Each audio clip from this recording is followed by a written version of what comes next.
Aku tidak buta, aku tidak tuli. Namun kau buta tak melihat realita, dan tuli jika rakyat bersuara. Ini bukan Indonesia. Jika kau melihat korupsi di mana-mana, hukum bisa dipesan sesuai nama, semakin banyak buruh di PHK. Pernah dengar kata-kata tentang semakin rendah tingkat membaca seseorang, itu semakin tinggi hasrat dia untuk berkomentar. Oh, bener sih. Jadi dia itu nggak prinsip yang diambil dari frasa Latin, dari bahasa Latin. Yang pertama itu Fortis Fortuna Divat, yang artinya itu bahwa keberuntungan berpihak pada yang berani.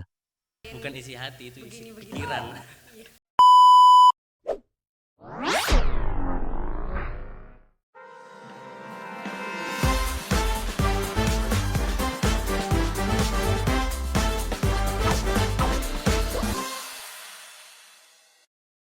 Oh, hai podcast Karno Muda, selamat datang kembali di podcast Karno Muda bersama aku Fasya yang akan menemani kalian di sepanjang episode hari ini. Kali ini kita kedatangan satu narasumber yang punya cerita super seru dan pastinya sangat menginspiratif. Tanpa berlama-lama lagi, langsung saja kita sambut Kak Rafli. Halo Kak Rafli. Halo Fasya.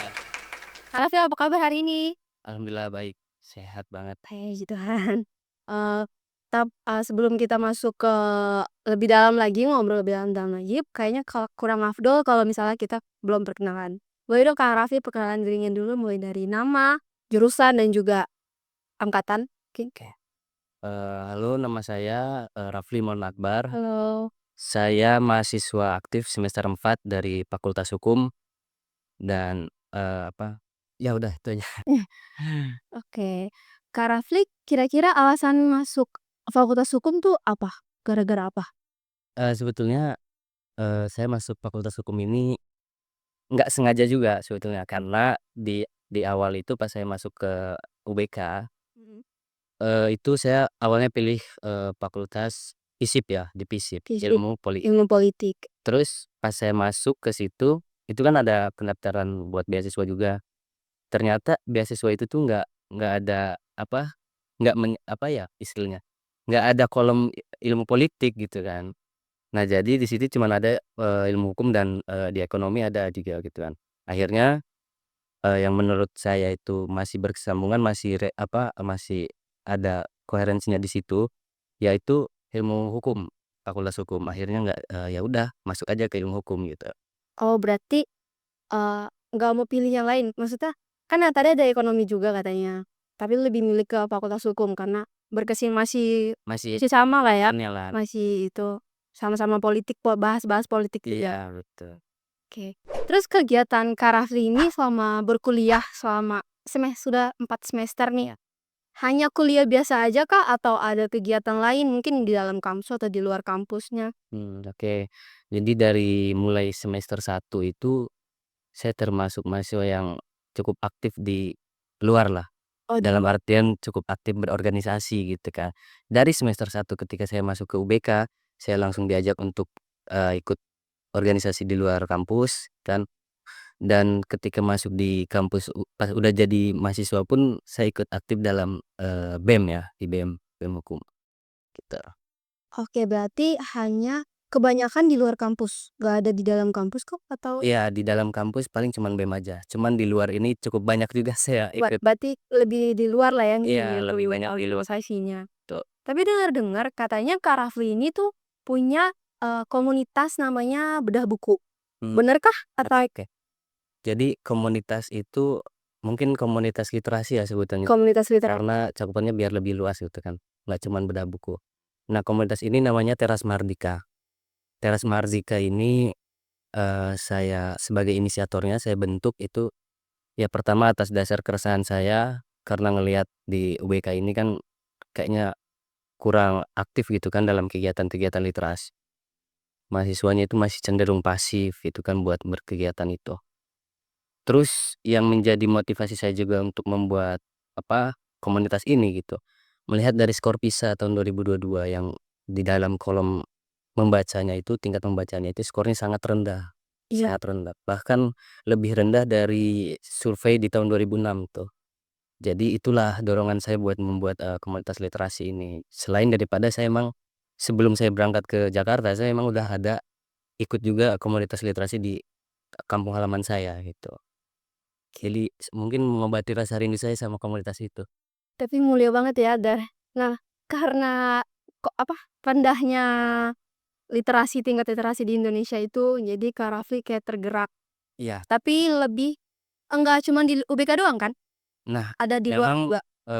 saya buat komunitas ini, Teras Mardika ini, fokusnya itu sebetulnya anak-anak UBK. Tetapi saya tidak menutup kemungkinan bahwa ada dari mahasiswa luar UBK yang mau ikut gabung, silakan. Karena ini komunitas yang inklusif ya. Buat siapapun dari manapun asalnya dia boleh gabung sama kita. Ini kita jadikan buat ruang tumbuh bersama aja gitu. Berarti Kak Rafli ini sebagai pendirinya lah ya? Ya Pendiri inisiator lah ya, salah saat satu lah. udah berkembang lumayan besar, udah lumayan lama kah komunitasnya? Kebetulan ini baru. Kebetulan ini baru, Ber iya baru banget. baru buat ngetes sih. Baru banget, iya. Makanya sebetulnya kalau disebut udah banyak, ya mungkin belum ya. Kita masih berproses biar dampaknya semakin meluas gitu kan. Kita masih berproses lah, mudah-mudahan ke depannya kan. Ya semoga ke depannya lebih, karena Indonesia memang masih jauh banget bahkan di ASEAN juga masih Ya, lumayan agak berjarak jauh sama negara-negara betul. Sebetulnya ini upaya kecil aja kan, karena berat juga kan sebetulnya kalau kita jadi buah besar kalau misalnya amit, dap mudah-mudahan. Tuh. terus berarti kalau misalnya Kak Raffi sebagai, pendiri juga komunitas literasi, berarti ada kesukaan nih membaca? Ya, kalau saya bicara background ke belakang ya, Iya. sebetulnya SD sampai SMP, SD masih saya masih rajin lah baca gitu Masih kan. hobi baca. Iya, masuk SMP itu masuk masuk SMP itu saya udah mulai cenderung nakal lah. Masuk SMP itu cenderung nakal. Malas membaca ya? Males, nakal-nakal yang ya kenakalan remaja gitu kan. Masuk ke SMA juga sama, tetapi pas di pas akhir-akhir, SMA itu, saya ketemu satu orang, dia emang umurnya udah di atas saya kan 10 tahun lebih tua dari saya.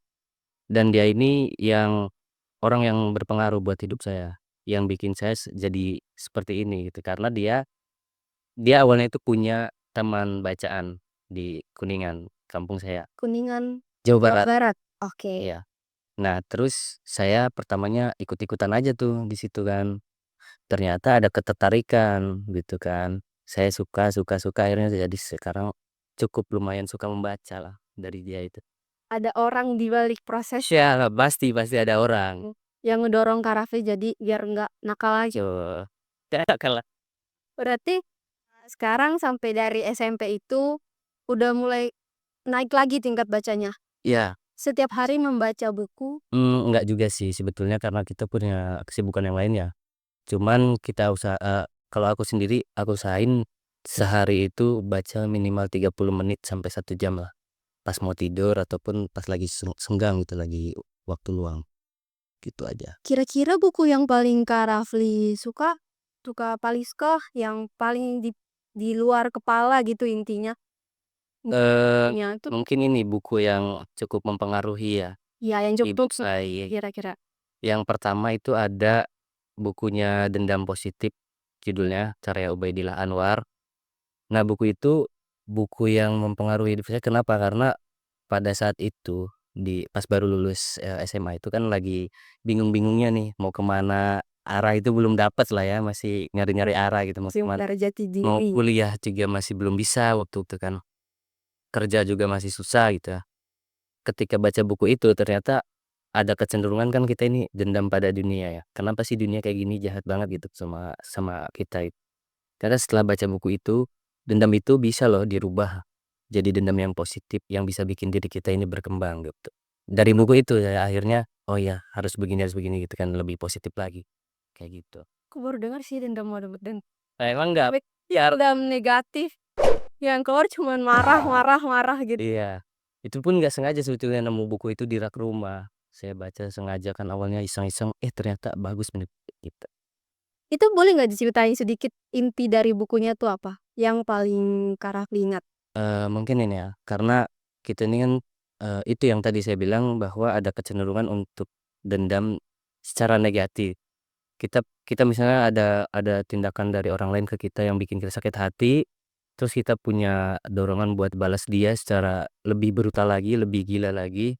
Nah, ternyata di buku itu tuh diajarkan untuk tidak boleh kayak gitu. Kita coba rubah dengan, gaya balas dendamnya yang berbeda gitu ya, yang lebih positif. Misalnya dengan kita menjadi lebih baik dan kita tunjukkan ke dia bahwa, "Nih gue sekarang ada di atas lu," gitu, secara secara, individu gitu. Oh, berarti itu hal kayak gitu tuh masuk ke dendam positif ya? Iya, Berubah menjadi lebih baik, menjadi lebih baik bukan yang intinya, iya. ngebales lah ya. Ngebales secara iya, Itu namanya dendam negatif. iya dendam Itu dia. Oke. betul. Terus itu berarti Kak, Raffi ini hanya suka membaca buku-buku kayak begitu atau baca puisi juga suka? Ya kebetulan Buat ada dari buku-buku yang aku baca tuh ada banyak yang, nggak cuman buku-buku kayak gitu ya, yang self improvement aja. Tapi buku-buku yang misalnya secara apa, akademik yang khusus membahas teori-teori, suka juga. Fiksi juga, novel gitu kan, suka juga. semua genre lah yang suka. Iya, karena menurutku itu semua buku itu ya ngasih pengaruh ke diri kita gitu. Bener bener. Kalau misalnya bacanya bener-bener baca, Ya ya, dengan aj tajam lihat, bener-bener paham. benar-benar bisa Tapi puisi juga suka. puisi juga Soalnya aku pernah lihat Kak Raffi sih bawain puisi di salah satu acara ya nikah. oh iya iya, Pernah sih mari. waktu itu kayaknya. Boleh nggak? Tapi sering ikut lomba puisi ya? Kalau lomba puisi sejauh ini belum, tapi kalau ada apa, kegiatan-kegiatan baca puisi dari komunitas kolektif yang lain saya ikutan, itu kan. Baca biasanya ada di Jakarta Barat ada kafe yang biasa buat memfasilitasi ruang berekspresi kita gitu. Di situ saya suka baca, puisi. Tapi ada karyanya belum? Ada yang bener-bener Kak Raffi hasilin gitu loh? Ada dan itu sebetulnya, eee, pengen saya bukukan nanti, puisi-puisi saya Oh, itu. jadiin buku. Iya nanti, cuman Boleh nggak nantilah. bacain satu? Nih, aku mau denger. Boleh? Mungkin Silakan dong bacain satu. Hasil karya dari Kak Raffi. kebetulan udah bawa juga ini, udah aku print. Boleh dipersilakan. Boleh ya? Boleh boleh. Kan aku minta. Ayo dong silakan. Kebetulan karena besok ini kan kita masuk ke 17 ya kan, peringatan kemerdekaan. Mungkin ini puisi yang saya bikin sebagai refleksi ya, sebagai refleksi. Oke. Boleh. Jangan Boleh ya? Bacain aja ya? Nggak apa-apa ya? nggak apa-apa nggak apa-apa. Dipersilahkan.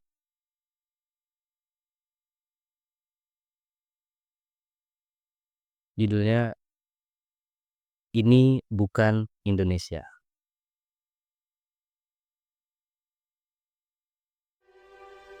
Aku melihat para pejabat berdansa di karpet merah, sementara rakyat menahan lapar dan marah. Aku mendengar nyanyian merdu di balik istanamu, tapi jutaan rakyat berteriak dan kau menutup telingamu. Di mana 19 juta lapangan kerja? Di mana pendidikan yang merata? Di mana adil makmur yang dijanjikan penguasa? Di mana? Aku tidak buta. Aku tidak tuli. Namun kau buta tak melihat realita dan tuli jika rakyat bersuara. Ini bukan Indonesia. Jika kau melihat korupsi di mana-mana, hukum bisa dipesan sesuai nama, semakin banyak buruh di PHK, perut bumi semakin kurus. Ini bukan Indonesia. Ini hanyalah imajinasi dari seorang rakyat biasa. Jakarta, Agustus 2025. Itu berarti isi hati ya? Isi hati Soalnya pemerintah sebenarnya. itu lebih ke apa? Kesadaran kita aja sebagai manusia yang melihat realitas sekarang kan. Lihat Indonesia mah. Bukan isi hati, itu isi pikiran. Mungkin itu ya. Ada nggak makna tersirat dari puisi tersebut? Yang tapi kan tadi kan sebenarnya udah lebih vulgar kata-katanya. Ada nggak sih makna yang lebih lagi gitu Mas? Sebetulnya ini kan ini fenomena di Indonesia, aku sampaikan. Bahwa ada sindrom semacam self censorship di mana masyarakat Indonesia khususnya itu dia nggak mau menyampaikan secara gamblang bahwa untuk mengkritik pemerintah ya, secara gamblang, bahwa misalnya disebut bahwa negara kita ini negara Konoha lah, dialih Benar ini nih. kan, dialih bahasakan ya.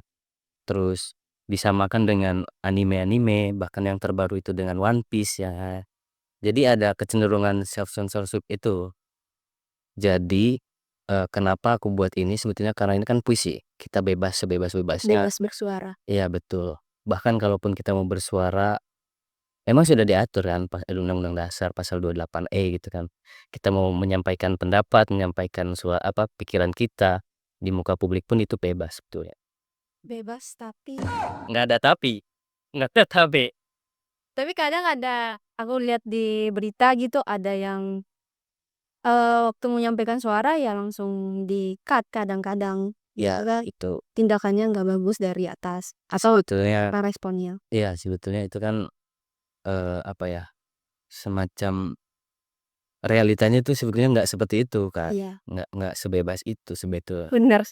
Ada ketakutan dari pemerintahan sekarang itu buat mendengarkan kritik-kritik gitulah. Iya, tapi udah deh. Kayaknya agak serem juga bahasan. Iya ya, pasti deh. Tapi puisi Kak Raffi ini sejak kapan sih suka bikin puisi? Sejak Sejak tahun 2022. Nah itu kan berarti beberapa tahun lalu. ya beberapa tahun lalu aku mulai buat puisi tentang kehidupan, tentang hal-hal yang aku lihat gitu kan. Termasuk, sekarang ini tentang, ya negara kita. Iya, sekarang emang lihat dari Ya. masalah-masalah sekarang ya. Mungkin terus kita juga bakal ngerasain kalau misalnya Iya betul banget. Indonesia ke depannya gimana. Iya. Kalau tentang kehidupan itu diambil dari Kak Raffinya sendiri atau ada POV dari orang lain gitu? Dua-duanya. Dari pengalaman sendiri dan juga ngelihat bagaimana orang lain menjalankan kehidupannya gitu. Aku buat puisi gitu tentang itu. Oke, berarti, Kak Raffi suka membaca puisi mulai dari tahun 2022 dan nggak cuman kehidupan aja tapi ada lagi kayak tadi tentang negara, pokoknya tentang apalah yang mau Kak Raffi keluarkan gitu. Ya intinya kan puisi itu kan cuman wadah aja sebagai media. Media kita untuk menyampaikan apa yang kita rasakan gitu kan, apa yang ingin kita sampaikan itu bisa melalui, puisi salah satunya gitu. Dari ngomong-ngomong kehidupan nih, ada nggak sih pelajaran hidup Kak Raffi selama udah berapa tahun? Di mana? Sekarang? Di Jakarta. Enggak, maksudnya iya sih boleh sih Jakarta. Ah, Sekarang umurnya berapa gitu? umur aku sekarang 21, Iya, 21, 1 tahun. masuk ke Jakarta tahun 2023. Berarti baru ya 2 tahun ya. 2023, iya 2 tahun setengah lah. Udah mau akhir 2025 juga. Oh, berarti ngerantau Iya, ke sini hanya untuk langsung kuliah betul. dan Cuma niatnya kuliah aja. ternyata kuliah aja. Tapi Niat juga banget. membangun aspirasi tadi kayak komunitas tadi. Iya, itu kan bagian dari proses ya mungkin ya. Jadi nggak sia-sia juga merantau ya. Betul. Oke.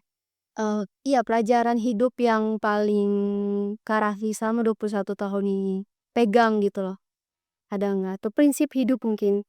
Prinsip ya, beberapa tahun belakangan ini, aku pegang 2 prinsip yang diambil dari frasa Latin, dari bahasa Latin. Yang pertama itu Fortis Fortuna Juvat, yang artinya itu bahwa keberuntungan berpihak pada yang berani.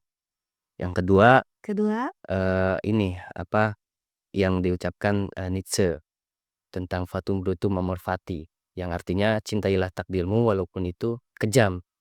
Jadi keduanya ini sebetulnya saling berkaitan. Yang pertama, kenapa yang keberanian itu, saling berkaitan sama yang, kedua, karena Fortis Fortuna Juvat itu memberi dorongan buat saya, buat aku ini buat melangkah ke depan.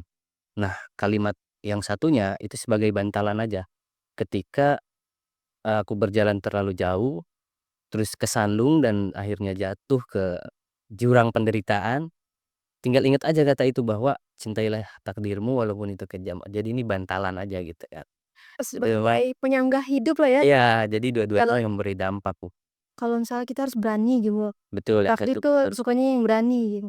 betul. Tapi ketika memang dalam prosesnya itu ada kesandung lah, dalam penderitaan itu ya kita kita harus ikhlas, kita harus cintai takdir itu sebagaimanapun, sekejam apapun takdir itu, gitu. Itu aku sering dengar sih dari anak Iya, hukum ya. Hukum banget ya? Taegyum ya. Anak hukuman. Oke oke.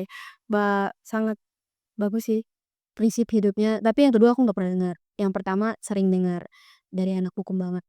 Eee, Terus ada nggak sih kira-kira mungkin pesan Kak Rafli nih untuk mahasiswa-mahasiswa di luar sana yang mungkin, butuh pesan apa aja deh yang Pesan. mungkin literasi yang harus ditingkatkan, terutama untuk teman-teman UBK mungkin? Oke. Mungkin yang pertama itu karena, saya ada komunitas literasi ya kan, itu pun dari keresahan saya tentang rendahnya minat baca kan.